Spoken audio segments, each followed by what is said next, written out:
Voilà le genre de message qu'on reçoit sur le téléphone du ministère de l'Intérieur quand le grand froid arrive. On ne plaisante pas avec le froid ici, et question chauffage, ils savent de quoi ils parlent les Russes.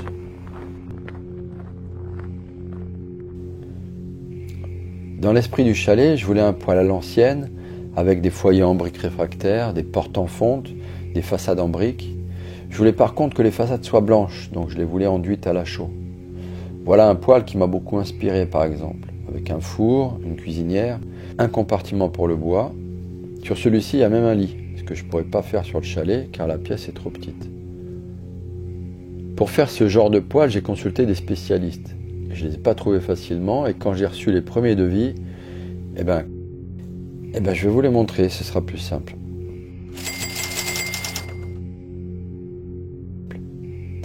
Voilà, plusieurs milliers d'euros pour faire construire mon poêle de masse authentique.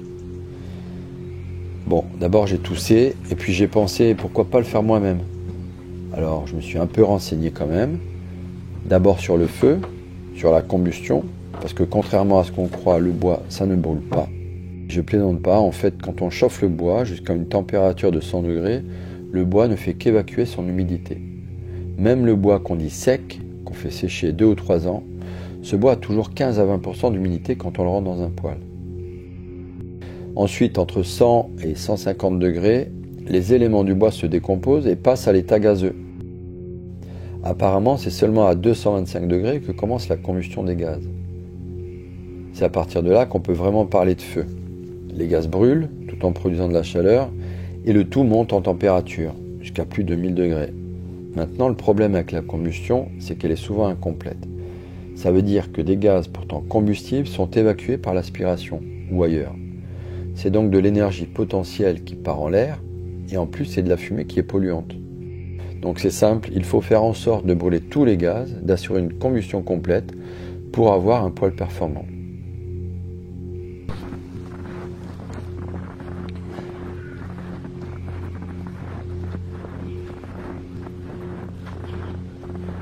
Et comment obtenir cette combustion complète pratiquement? En assurant d'autres combustions tout simplement. Une seconde arrivée d'air en partie haute permet de brûler les gaz encore inflammables avant de s'évacuer et aussi avant que ces gaz refroidissent car la combustion ne se fait pas si les températures de gaz descendent en dessous de 573 degrés. Après combustion des gaz dans le cœur de chauffe, les fumées encore chaudes peuvent être évacuées. Dans le poêle de masse, les fumées sont utilisées pour transférer la chaleur à la masse. Et comment transférer la chaleur à la masse? En réalisant un système de récupération de chaleur, comme des cloches ou des chicanes.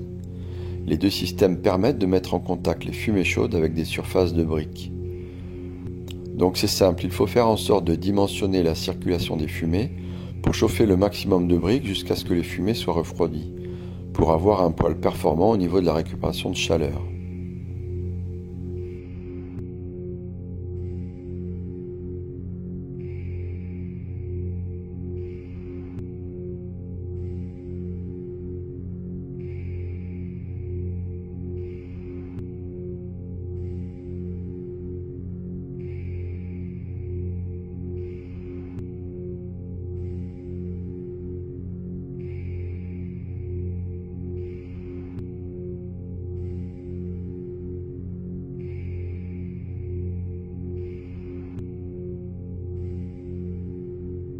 Je pense en savoir assez maintenant sur les principes de fonctionnement du poêle de masse et je vais m'intéresser maintenant à la conception.